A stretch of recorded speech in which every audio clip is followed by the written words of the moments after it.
All right, so it is 12:30 on Thursday, March 17th. Happy St. Patrick's Day, by the way. Oh, we should actually change our brand colors for today. Speaking of which, to green. Make it green? Yeah, make it green. There we go. Yeah, let's see. That good? Very festive. Yes. Sorry we don't have any shamrocks or anything. I'll leave that to the Lucky Charms leprechaun. I haven't seen any leprechauns running around. But none of us are Irish, so. Yeah. But speaking of running around, players are running around to different teams left and right. I can't think of a free agency window, if you will, that's been as crazy as this year. Can you? No, everything's been wild from the start of this window, really. Starting with the Randy Gregory situation, I think that was the big, first shocking news. He got an identical offer from Denver that he had to the one in Dallas, but he found out about some language in a contract he wasn't happy with. And he shocked everybody and switched at the last minute and went to Denver. And we both know that they also got Russell Wilson in the trade. Yeah, Denver kind of started off, and then things kind of snowballed from there. The the Chargers made some good signs. They're really building a good team around Justin Herbert. And that division has become absolutely stacked in terms of quarterback play. So, yeah, it's really shaking things up. The landscape of the NFL looks a lot different now. And I don't remember a free agency window that is shaking things up as much as this one. So I think you're onto something there, Josh. Yeah. It's been very rocky. I would say it really started the first domino that kicked this whole thing off, and we've talked about it, was the whole Aaron Rodgers situation.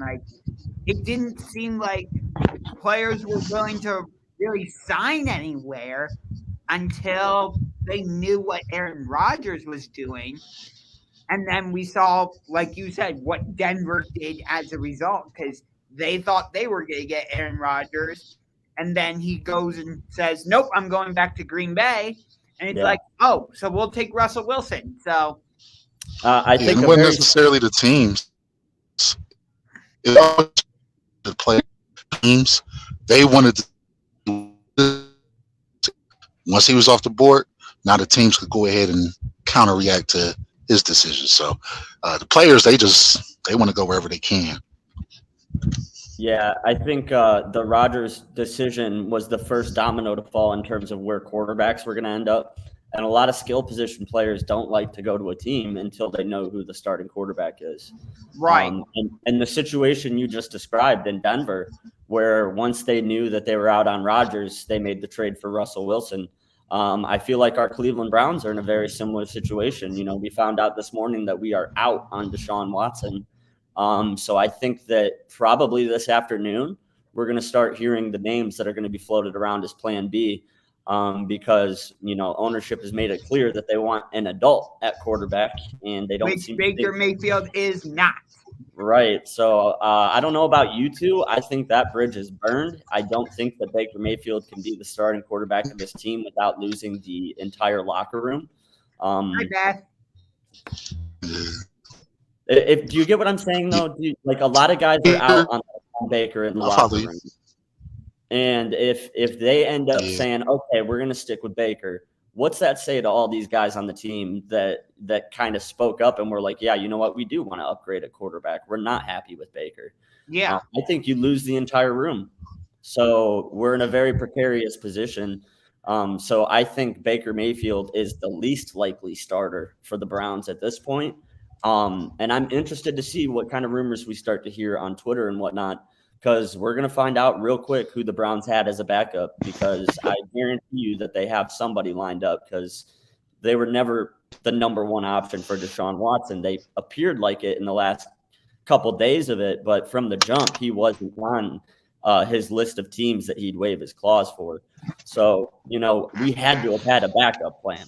If we didn't, then I'd be concerned. But I guarantee that Andrew Berry has something in mind, and we're going to find out shortly what that is. Yeah. I think Baker here's what I think would opportunity to win a locker room too. I think that okay, even though Baker, he kind of went on this little tantrum about oh, he's going to miss the city, and he was very emotional. This is a grow up right here. This is something you can use to re-win the locker room.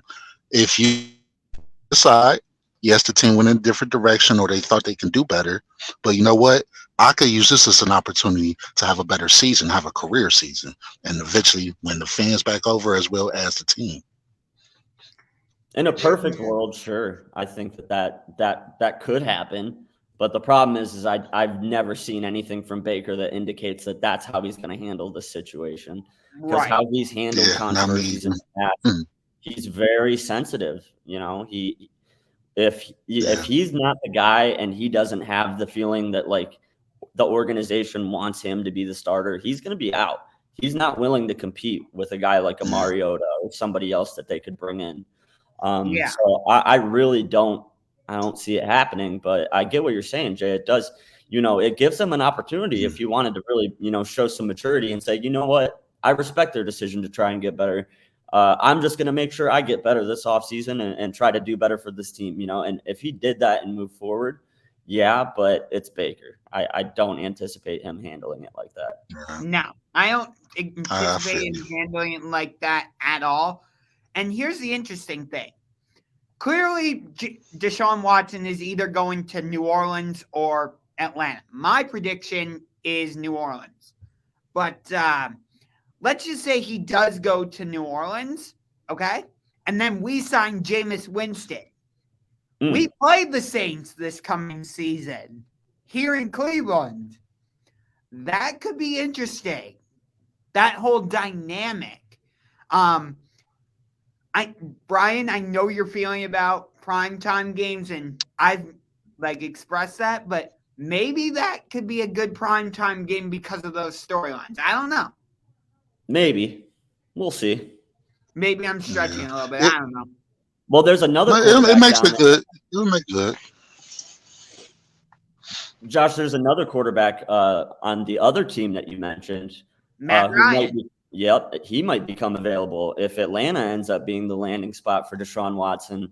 Matt Ryan could be a guy that we could end up with here in Cleveland. So that's an interesting thing to watch as well. But yeah, I like both of those guys as alternatives to Desean Watson. Yeah. What do you think about Mariota if the Browns end up choosing him? Do you like that move? It doesn't excite me. I don't know, but it's better. He's more athletic. He is a veteran. But you know what? I think that this would signify that we have to get a rookie after the quarterback also.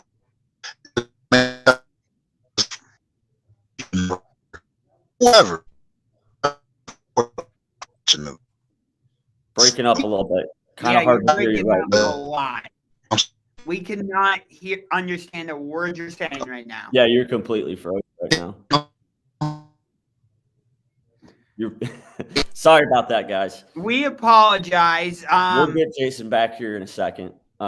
He's having some technical issues at the moment. But yeah, Josh, Matt Ryan. B Ward right in the chat. Yeah, I take Matt Ryan over Blake. Me too. 10 times out of 10. I mean, all day long. Yeah. And you can make the argument that Baker was the one who led us to the playoffs. No. Baker was not the one who led us to the playoffs in 2020. It was because of that run game, and teams just weren't able to stop it. Yeah. And the only reason, I hate to say it,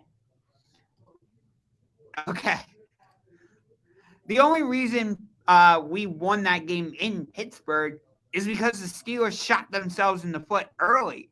I'm not trying to jump. That was a terrible way to start that game for them. Right.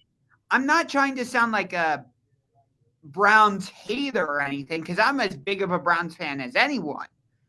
I'm just you have a point. You have a good point. We kind of, I don't want to say we got lucky, but we did a little bit. We ended up in a perfect situation in Pittsburgh with that way that the game started. Exactly. And had it not been a start like that, things could have went a lot differently. So yeah, I agree. I think we won in spite of Baker. I think he did game manage well during that little bit of a run we were on, but that's the best I've seen him play, and it wasn't great. He's still only averaging, a little more than one touchdown a game at that point, even Right. at his career high. So yeah, you still want to see a lot more production from that position out of Baker. Yeah, I think that was a little bit fluky. That run we had was, Yeah. it's And hard to describe, but I agree with you. A lot of things really went the Browns' direction that made things a little bit easier for Baker. right. And for a large majority of this season, we know Baker was injured and whatnot. And maybe I was being a little bit hard on him by saying you can't use injuries as an excuse, because people have gotten on me about that since, I have my own injury, and they're like, okay, well, you can't use your own injury as an excuse. Go out and play basketball right now, type thing in Yeah. your driveway. So maybe I should be a little more careful with using that phrase. But my counter argument to that would be, okay, but here's the thing with Baker, or just injuries in general, just to go off topic for a second. It's like, okay, the good teams are going to be able to overcome those injuries and still win, maybe not on a consistent basis, but I'm trying to think of how to say it. It's more about depth at that point. It's Yeah. If you can get through injuries, it just means that you have a deep roster. And injuries expose some teams because they learn that they're very top heavy at certain positions. Right. And I think that was the case, with us. But I do want to go back to your question that I didn't get to answer about Mariota. Yeah, I'm not excited by that prospect, but I do think that he has a higher ceiling than Baker. Mm-hmm. He does some things that Baker can't in terms of his athleticism. So I think it's a lateral move. I don't think he's necessarily better, but Mariota hasn't been a drama queen like Baker. I think No. he's a better locker room guy than Baker. And I think that now that Baker's lost the locker room, even though he might not be much of an upgrade from Baker, he's a much better alternative. So Mariota over Baker, sure, but I would ideally like to get a guy like Matt Ryan. But we'll see. We'll see how things Right. go. So you don't see Mariota as much of an upgrade. Not much. I do think that he's a little bit better than Baker. I do want to give Baker a little bit of a benefit of the doubt on last season, just because he was playing through some nagging injuries. It certainly affected his play. But even in 2020, when he was at his best, like peak Baker, didn't really impress me all that much either. You know what I mean? So I think Mariota has a higher ceiling. I think that we could get farther with him as the leader of this team. Yeah. And the other thing that's interesting about this whole thing too is that, like, what kind of message does this send to Baker, really? Who cares? Huh? Who cares? No, I get what you mean by saying who cares, but it's like, at the same time, it's like we've had so many quarterbacks that have been like one and done or 2 years and done type thing. And in that sense, maybe I'll defend Baker a little bit because he's been here for 4 years. I mean, just because you're better than a dumpster that's on fire doesn't mean that you're you should be the starting quarterback for the Cleveland Browns. Yeah, I'll give you that. He is better than a lot of the quarterbacks that came before him. But no, I don't care how he feels, because I just, the way that he's acted and the things that he said on social media and the quotes that we've heard from him in post game and a lot of the decisions that he's made, they lead me to think that he's not a guy I'm very favorable on. You know what I'm saying? Like, he has a lot of negative that comes with his lack of talent. It's not just his proficiencies at the quarterback position. It's his proficiencies as a captain, as a leader on the team. He doesn't seem like he's capable of being a guy that can galvanize a locker room. And you need that from a quarterback. You need a guy that can win everybody over and that people will buy in on. And I don't think he's that guy. So at this point in time, I don't care if we hurt his feelings, Yeah. I don't. So I get what you're saying. Like, yeah, give him a little bit of a break because he's been much, much better than, what we've had in even recent memory. Wasn't too long ago we, went 0-16. So It wasn't too long ago we had Mr. Heisman Trophy winner Johnny Manziel. Right, but should I be thanking a guy, and should I owe anything to Baker for barely getting us into the postseason and beating a Pittsburgh team that was pretty down at that moment? Yeah. No, I don't think that he's earned any extra respect. Like he's not a guy like a LeBron or a Kobe or a Steph Curry where he demands respect because he's that good. You know what I mean? So Yeah. I don't give him the benefit of the doubt. I don't really feel bad if at this point his feelings are hurt. Yeah, I get that. And to a certain extent, I agree. Maybe Like Jarvis, if we were talking about like Jarvis Landry, like he's a guy I feel a lot differently about. He's a guy that was a great leader, a hard worker, really represented the team and the city well. Like he's the guy that like I wouldn't want the Browns to do something that would hurt his feelings on his way out the door. Yeah. But that's because I think that he's carried himself differently and he earns that respect from me. Baker doesn't earn that same level of respect, and that's why I don't particularly care. Yeah, B. Ward even says he's the best QB we've had in 20 years. I don't know if that's saying that much. No, that's the problem. Yeah. I don't think you're wrong. I think that's a great comment, and it's accurate, but it's not. The bar's not that high.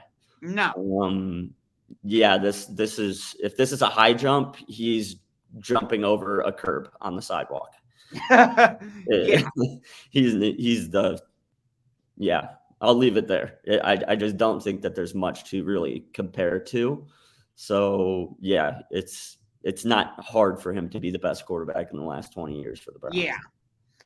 I'm in this Believe Land group chat right now, and people are now thinking, oh, maybe we're going to make a trade with the Raiders for Derek Carr. I'd be okay with that, but I just don't see it happening. I think that the Raiders have made it clear, that they want to move forward with Derek Carr as their guy. I don't think that, the coaching staff moving in there, if Derek Carr was an asset that was going to be on the move, I don't think that they would have been able to secure the coaching jobs that they did. So no, I don't see that happening. I'm sure we're interested. I'm sure that we're probably sending an offer to them, maybe, but I don't see that being something that Oakland would be willing to reciprocate. Yeah. And Tasha Mack, I like how you said this. At the end of the day, it's always business, never personal. Nailed it. 100%. Yeah.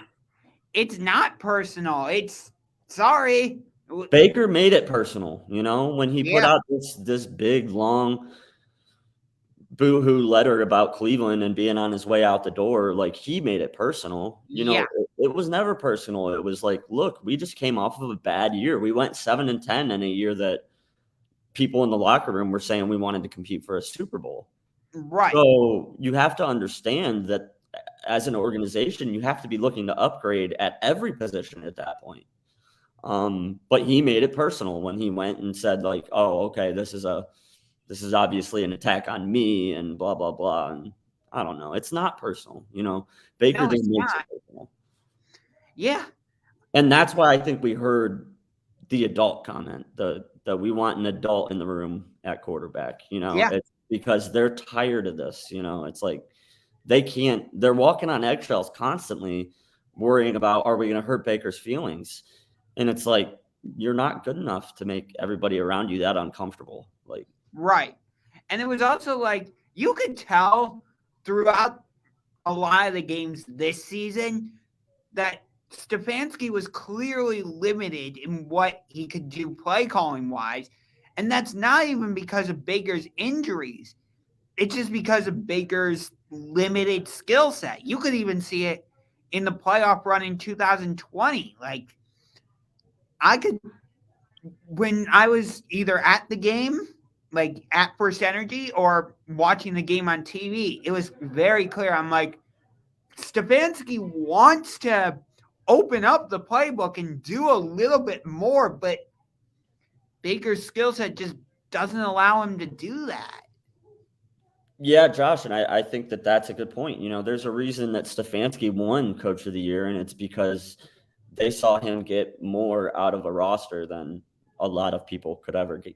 They milked about everything they could get out of that roster, and you're right, So I think when you look at it in perspective like that, it really shows, that we are forced to run the offense that we run because you can only run an offense to your personnel.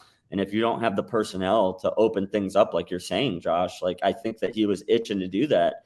But a lot of times he would adjust his play calling because he knows that, he's got Baker Mayfield at quarterback and he's playing through an injury. So Yeah. you gotta adjust your play calling.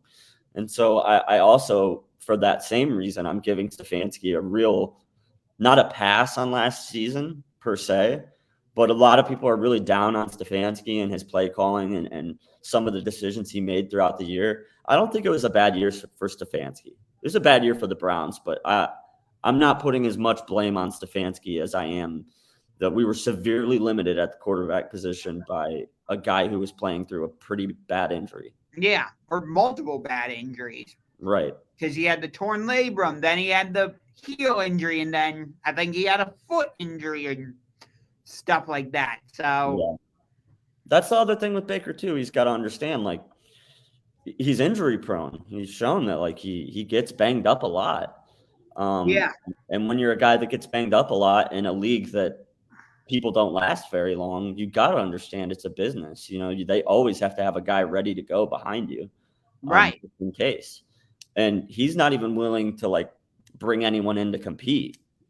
And that worries me because if you're not willing to compete with somebody, that means that you're not very confident in winning the job. You know what I mean? Right. And if you're not confident in winning the job over a guy like a Mariota or whoever they might want to bring in, then you basically are agreeing with the Browns. Like you're seeing part of the problem as well. Yeah. So. I think it's also interesting that, like, Barry and this front office they're getting rid of. I know they got rid of Austin Hooper, who was their own signing, but they got rid of Jarvis, who I think was a trade acquisition in the John Dorsey regime, if I remember correctly. Yeah. And it looks like they're shipping out Baker Mayfield, who was another John Dorsey, Hugh Jackson pick. Yeah. So it seems like they're trying to start almost with a fresh, clean slate. Yeah, I agree.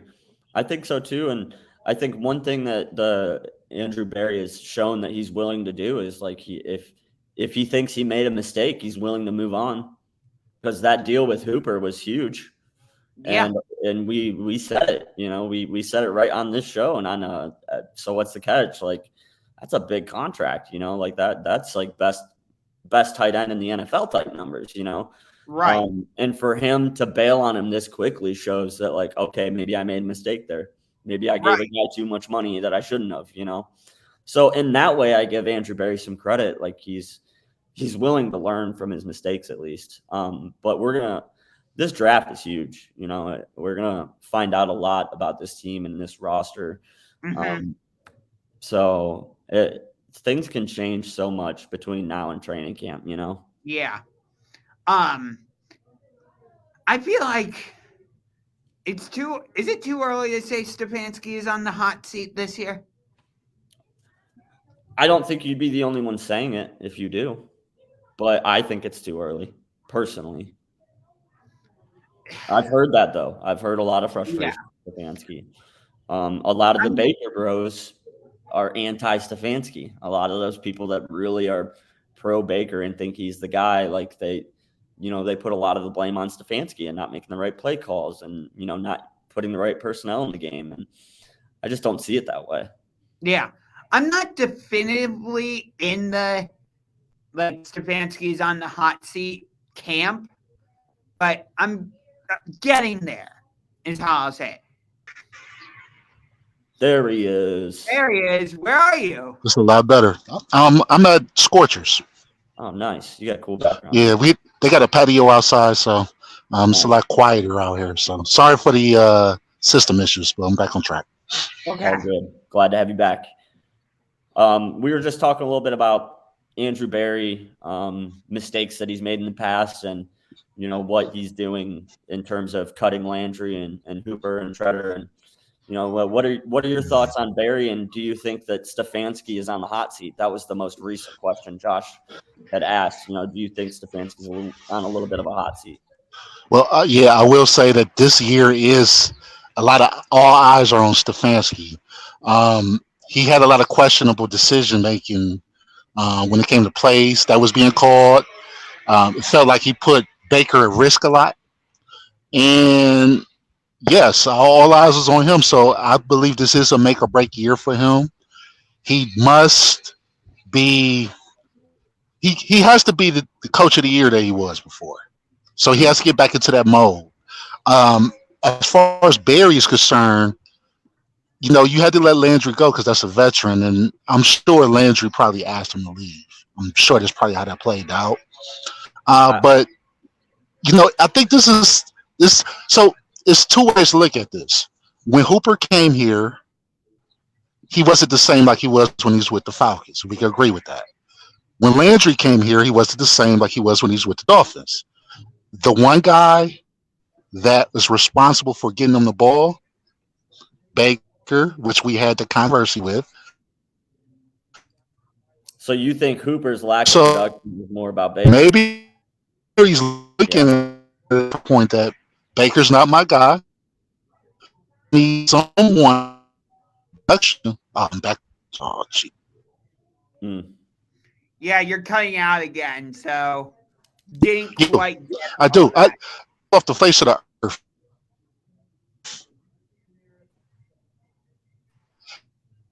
There we go. You're frozen for a minute again. Yeah, you're frozen again. Ah, shoot. We apologize. He had high numbers with. We apologize for the technical difficulties. Yeah, we can't hear you at all, Jay. Yeah, you're frozen. All right, well, Josh, we can continue the conversation. We'll try to get him back as soon as we can. Yeah. Probably have a Wi-Fi or something issue. Who knows? But yeah, I think that's an interesting take. Kind of saw things a little bit the opposite of what I was saying in terms of was the blame a little bit to be on Stefanski. So I think that's interesting to hear that you think a little bit of that was on Stefanski, because I was kind of arguing the opposite, that it wasn't necessarily Stefanski making the wrong calls. It was that he had to make certain calls because he was so limited with his quarterback play. So I think that part of his decision making was affected and his lack of confidence in Baker. Yeah. If that makes sense. Yeah. I think also part of the reason the Browns are doing this is because they see what's happening with everybody else in the AFC. Like Buffalo is set at quarterback with Josh Allen. New England looks like they have their quarterback with Mac Jones. I'm still on the fence with him a little bit. I want to see a little bit more before I definitively say that New England for sure has their next quarterback. Yeah. He's got big shoes to fill there too. So yeah. Not sure about Miami with Tua. Not ready to give an opinion about Zach Wilson. And then you look at the AFC West. Tell me a bad quarterback in that division. You can't. Yeah, Derek Carr is probably the worst quarterback in the division, and he's not a bad quarterback. No. At all. And then you look at the AFC South. I mean, yeah, Desean Watson's on the way out. So the only good quarterback in there, I guess, is Tannehill. And that's not saying much because he's not that great. But still, like, in the Lawrence. Yeah, Trevor Lawrence. He could be a guy. He's a rookie. I mean, he was a rookie. He'll be good. We'll see. I still want to see more from him too, but I think players, the way I hear players talk about Trevor, they believe in him. And when it comes to like learning about young quarterbacks, the best people to listen to are his receivers. And the way that his receivers talk about him, I think they really believe in him.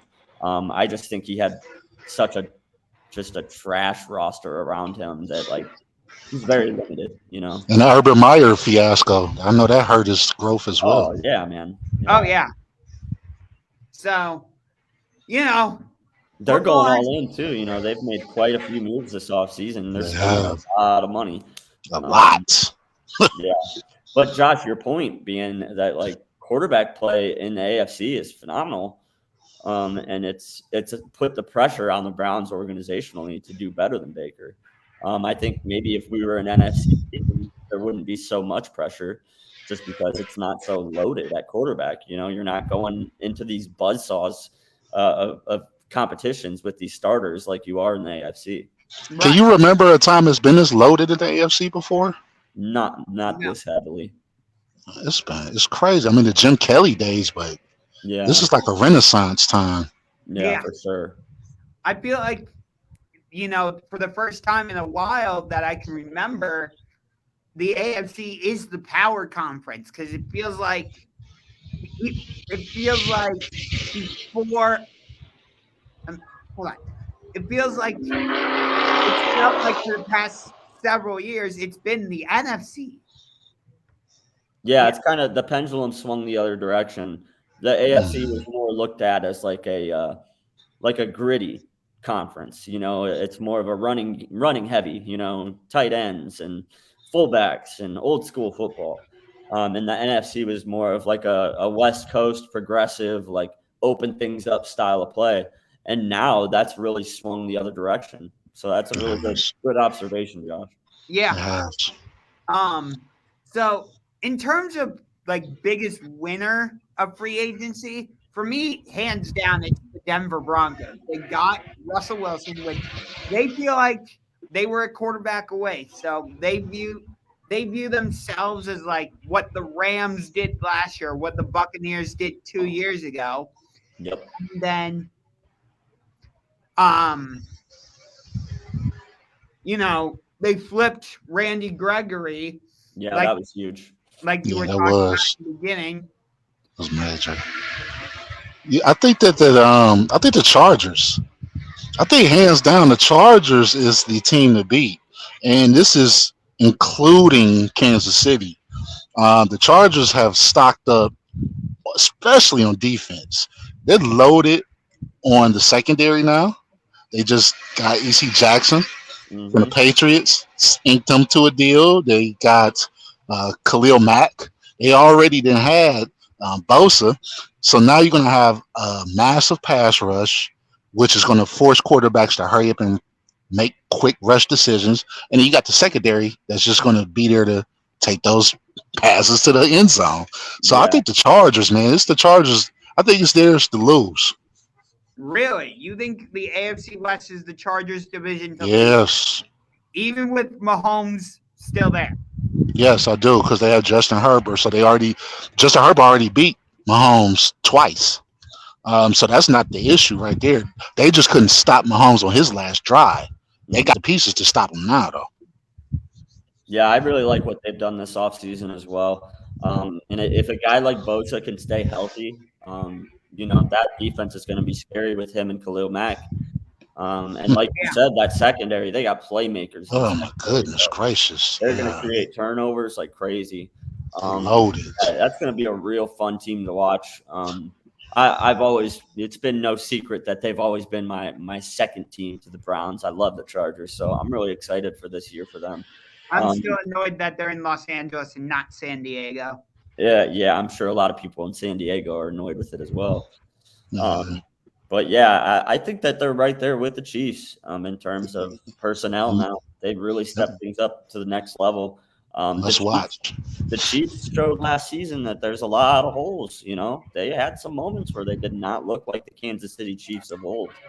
They really stumbled. They had some hiccups. Patrick Mahomes had a couple games where he really didn't look himself. And then in terms of the defense, they were giving up points. Yeah. A lot of points. And it sounds like, they gave up on Tyrann Mathieu, which I don't necessarily agree with. I think he's I thought he was going to Pittsburgh. Yeah. So, I think, Jay, you might be onto something. I might be picking them to win the division as well. I haven't quite made my decision yet. I still want to see how the draft goes. That's going to have a huge impact. But, yeah, I would not be surprised tailing your pick this season and picking them to win that division. Only way they could screw it up is their coach. Their coach screwed the playoff hopes up last year with the bonehead call decision making he was doing. So he's the only one that could screw it. Yeah. Yeah. I said this yesterday on So What's the Catch. At times it felt like Brandon Staley was over aggressive, like when you need to be. Like he went for it so many times on fourth down, and it's like, what are you doing? Like, especially in playoff implications, can't do that, man. Right. Or like in that game that you're referencing, you could clearly see that the Raiders were playing for the tie. Yeah, absolutely. He blew that.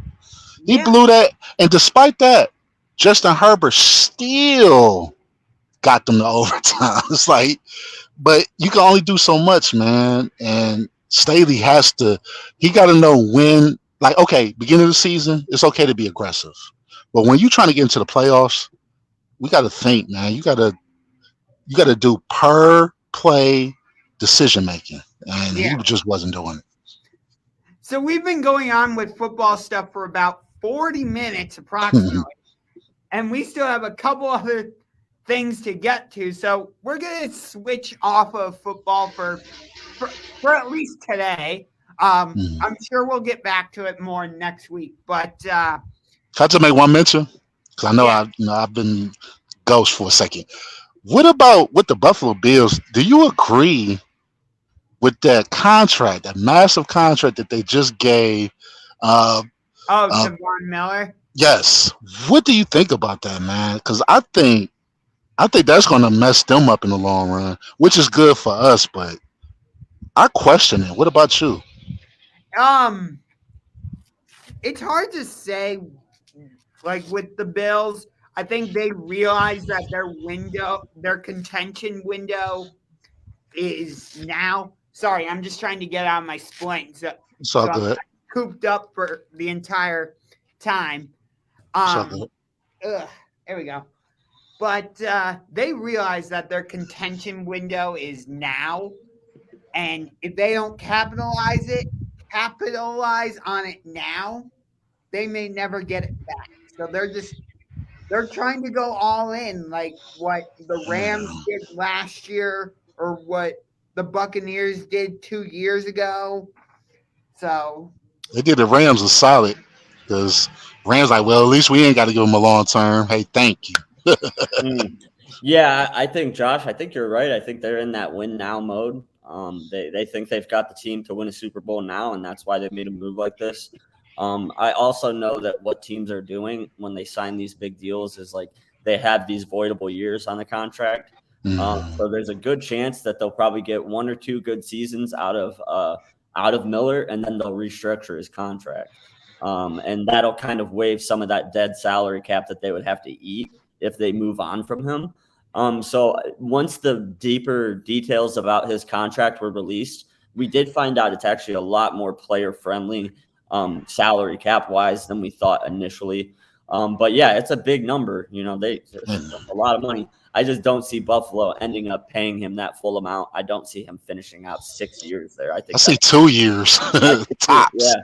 If I had to put my money on it, I think he'll play 2 years there, and then either he's going to be looking at retirement or he's going to have to, face a trade somewhere else because they're not ring chasing. yeah, that's probably what he'll end up doing. But I think it's a good move for them for now. If that's the way that they're approaching it, but if they actually plan on keeping him all 6 years and paying out that whole contract, I think they're crazy. He's just old, man. He's getting old. Like 32. Yeah, he's still playing good. I'm not saying he's not producing, but he's not the Von Miller that, terrorized Cam Newton in that Super Bowl. He's a different player than he was back in Denver, so that's a lot of money. You're right. Yeah. lot. So switching things up and going to basketball for at least a few minutes. First of all, that Nets 76ers game that we were all so hyped for, that turned into a dud quick. Sure did. Yeah, the whole day, like I was so excited about it. I'm like, I knew Ben Simmons wasn't gonna play, but I'm like, okay, Philadelphia's gonna be all hyped for this and whatnot, and they just came out flat. Very flat. I think Brooklyn just was playing a great game that day too. Like they really looked good. They were getting the most out of Kyrie too. So yeah, I think that was more of Brooklyn playing at their best than it was Philly playing at their worst. I wonder if I'm the. Oh, okay. No, that was really my final thought about it. So go ahead. I wonder if I'm the only one that felt this way, but okay, going into the game, I felt like okay, the Nets is the villains, like Kyrie and Boo, right? But it felt like when the game started to progress, I started to change my feelings towards Harden, and it just made me seem like okay, Kyrie and them wasn't the problem. You just quit on them to get to a new situation, and every single time your team needs you to step up in a big moment, you do this. You do 3 for 13, and you are just abysmal yourself, and it just makes you dislike the guy even more. And I found myself starting to root for Kyrie in them in the middle of the game versus feeling sorry for Harden and them. So I don't know if I was the only one that felt that way. Yeah, I'm not a Philly fan in any sense of the word. And I've made it no secret I'm a Kyrie stan. I love Kyrie. But yeah, you're right, man. When it comes to big games, James Harden is invisible. Mm-hmm. Yeah. Whereas you need him to be invincible. You need him to be Superman in those moments. You need that guy to step up and be the guy. And I could tell you who is in those moments. Kyrie can be that guy. Absolutely. Kevin Durant can be that guy. So yeah, the other two people there, they don't seem like they were the problem. I think that it was more of a bad fit with Harden. Yeah, I don't disagree. But you bring up Kyrie, and I'm not going to go back to the conversation we had last week because we all It's know not gonna change nothing anyway. Exactly. He has been doing some bonehead, like some trolling stuff too. Going back to that conversation. But yeah, but we talked about the idea of whether there is a rivalry forming between the Nets and 76ers.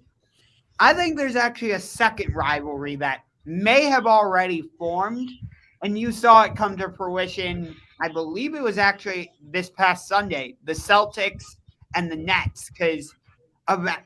And the centerpiece is Kyrie because of the way he left Boston and all that.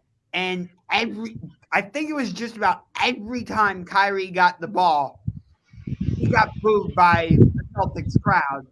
And I don't know if you saw, but Jason Tatum dropped 54 on the Nets. Yeah, Tatum goes off when they play Brooklyn. Like Yeah.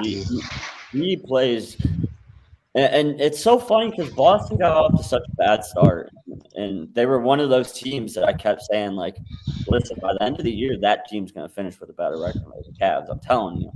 And they finally things have started to come together for them, and they're playing very well. So yeah, Josh, I agree, man. That Boston matchup with Brooklyn, I would love to see that in a playoff series. oh yeah, Right. Yeah, sign me up. So I'm looking at the Eastern Conference standings right now.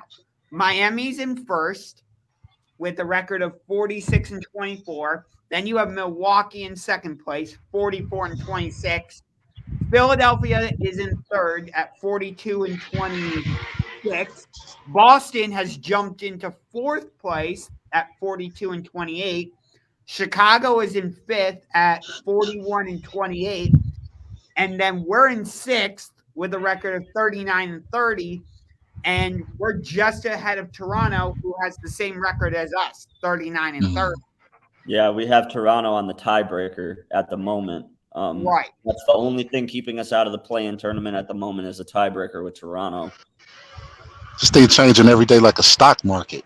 It's like one day the numbers is up, the next day we in the red. It's crazy. This it's crazy. It's tight. It's the whole league, really. I mean, other than the Suns and the Warriors in the West, they've kind of separated themselves. But in the East, things are tight. Like any one of these top six teams can still win the whole conference. Right. None of them are that far back out of first. Including Where the Nets at? They are. Let me pull up. I just pulled it down too.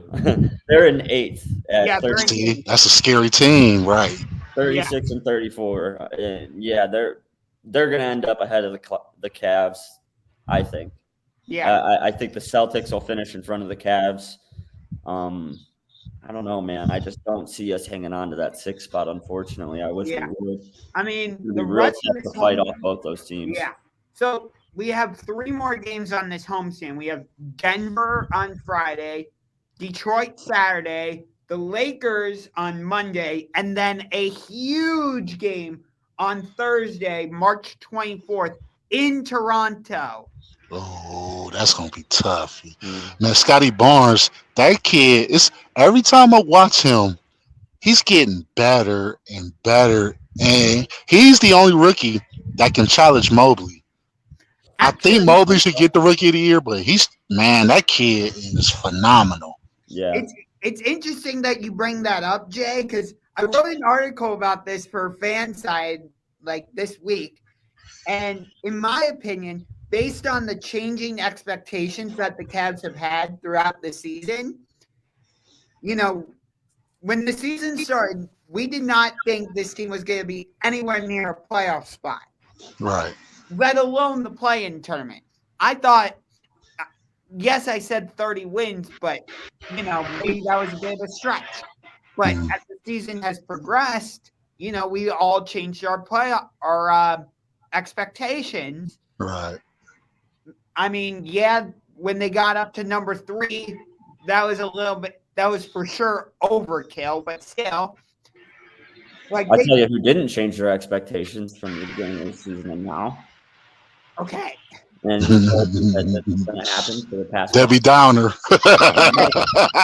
When we were up there sniffing the number 1 spot in the conference. I told you that water will. Everything equals out in the end, Yeah. And after the All-Star break, things have really started heating up. Some of the trades that happened have really started spicing some teams up and increasing their efforts towards the postseason. And we've had some terrible, terrible, terrible luck this year. So we've got so many excuses for why this could go bad, that are already built in. So that's the only reason I disagree with you, Josh. I think that we've already overachieved. Even if we lose every game from here on out, I still think that we've exceeded expectations. Not many people picked them to win over 30 games. I'm gonna side with Josh on this one. They have done better than what we were thinking they were gonna do on paper. But when you watch them, I think they still got the most important pieces that's needed to win and go far in the playoffs, which again is defense. I mean, I don't know many 7-foot guys in a lineup with a star point guard in the making, and then you have LeVert, who's very good. And they need this experience. They're having tough games, and this is going to make them better in the long run. But I still believe in them. I still think that we are going to we'll probably finish in number 6, I'm thinking. And it may be a tough first round. We might lose that first round, but I think this is something that the kids could build on for sure. Yeah. So I'm not ready to write them off. I'm not writing them off, but for me, based on the changing expectations and where we've been throughout the standings, I would view it as a failure of a season if we end up in the play-in tournament based on, again, even with all the injuries that we've had. Yeah, we had a lot. And we weren't even supposed to be this far. So right. Yeah. That's why I'm saying, like, if it wasn't for some of Moral victory.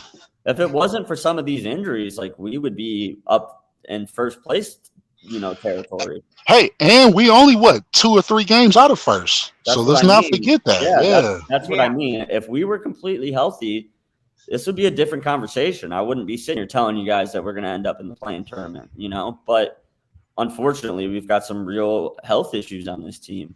But yeah, Jay, you're absolutely right. If we head into the postseason and our roster's healthy, dang. Oh man, it's trouble time. Yeah. But we're not, and that's why I'm kind of looking at things and kind of putting a wet blanket on it, because it's like we really got to temper our expectations while these guys try and get healthy. Yeah. And they're young, they're youth. And they're also very young, right? Right. You've got a young team, you've got injuries, you've got, every excuse in the book, like I'm saying. Like, they've faced a lot of adversity this year. But yeah, house money. Playing with house money. Hey, that's why I say, even if they lose every game from here on out, I think that this is a great thing that they're building on, and that they've got the core players together now to where they could build a championship roster. Flat out, we have that good of a core. You have to have a good core, and we have it. I think we have it. So if you can create a deep team, and stay healthy next year, we're gonna be up there near the top of the Eastern Conference for at least 5 years. Yeah. So we have about 10 minutes left, and Jay, you have this new segment that you want to bring into the show called Therapy Thursday. Yes. So, what's on your mind, Jay?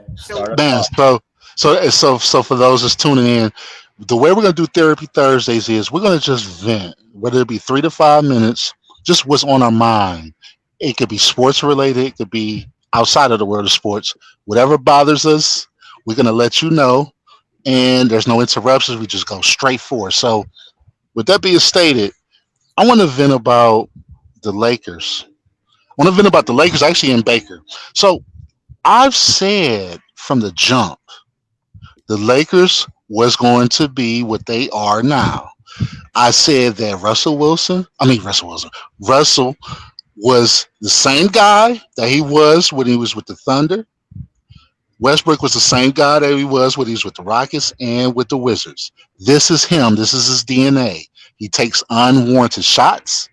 He doesn't know the climate of the room, and he is a high-paced stat padding guy, right? And I was ridiculed. I was slammed by the fans, by the media, saying I was being too hard on him. He's a superstar. He's a Hall of Famer. The Lakers are going to go to the finals. Now, where are we at right now today? He's doing the same stuff that he's always been. Now, the Lakers are using him as the scapegoat, which I don't even understand how that's the case. The Lakers could have got Buddy Hield. They decided not to. That's another discussion for another day. And they are not even in the top 8 in the West. And it's just, I'm not going to say that I feel good about it, because I never feel good about someone doing bad. But I feel good about my decision making and me being able to foresee the future. And I'm going to pat myself on the back. Like Bryan say, I'm gonna pat myself on the back because I called this. I called the Baker Mayfield before it even happened. I called it Bakerology. People were saying, hey, if you don't support Baker, you are not a Browns fan. I was one of the guys that went against him, and I challenged him. You're one of the first people to call bullshit on that. Man, I called it, and this is back in mini camp. Yep. So I called it. People wasn't believing me, but now that is now a national story. Now that we have a chance to see him, we got more film on him. Now everybody's starting to come along to what I've been trying to tell America for the longest. So with my ending statement, if I usually say something, guys, I'm not coming out of left field with it. My 2 eyes told me, and if I could just use this to play the lottery, I'll be a rich man. Yeah, right. Yeah, you called it on both those situations. I love it, Jay. Yeah, I think you kind of hit everything right on the head with the Lakers team in the before the season started. You called it with Russ, and the turnovers and the decision making and Yeah. the not being clutch, late in games, not being able to play him late in the fourth quarter. I mean, there's a laundry list of things that he's done this year that just have not been good for that team. And that's just him. Yeah. I mean, he can't control it. That's his DNA. It's just- Yeah. Right. What do if you it's got? a lion can look cute at the zoo, but a lion is still a lion, Mm, and it will say bite you. say that. So, That's true, man. You got to know. You got to know. You stick your hand in the cookie jar. Actually, Bryan, you had been texting me about the UFC topic that you wanted to bring up, so I'll let you go with that one. Oh, overrated fighters. Yeah.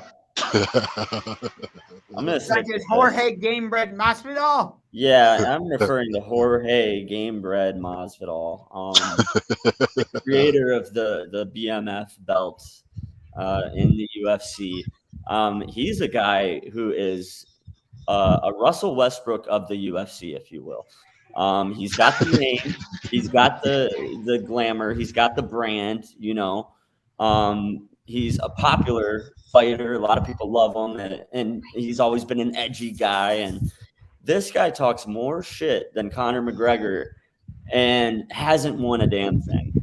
The only thing he's ever come close to winning was an imaginary belt that they came up with for him to give him a meaningful fight because he was never actually good enough for a title fight. And then once he actually got those opportunities, he revealed himself. So yeah, I don't have a problem with people who are shit talkers and who puff their chests out in the UFC. I think they're great, but you got to win and you got to beat people if that's how you're going to talk. And he's a guy that just has time and time again been given chance after chance, and it's always an excuse. And his most recent one, after losing this fight, he posted an Instagram story with a black eye crying about an eye poke, saying that the only reason he lost the fight was because the fighter cheated. And it's just Of course he would say that about Colby Covington. Right. You can't be this guy who's the BMF, the bad MFer. I'm not going to say the whole thing, but you can't brand yourself as this and then just constantly get your ass kicked. So I'm done on Jorge Masvidal. I think we've given him enough chances to prove himself, and he never really merited them in the first place. He's a guy that's gotten by on some good luck and the good fortune of some of his opponents being complete knuckleheads. One that he hit with a flying knee that may be one of the most famous knockouts in UFC history. Ben Askren, yep. That flying knee on Ben Askren kind of catapulted him into this mythological status. But it was really what it was he just, Askren, he had the book. You had the book on Askren. He knew that going into that fight. That was the game plan all along, and it worked to perfection. But when it comes to making a fight last 3 rounds or a championship 5 rounds, he can't make it, So I'm done with him. I'm done with the act. If he wants to start being humble, and kind of become a little more, self-respecting, then sure, I'll get back on board with him and maybe give him a matchup or two. But we shouldn't be giving this guy title fights anytime soon.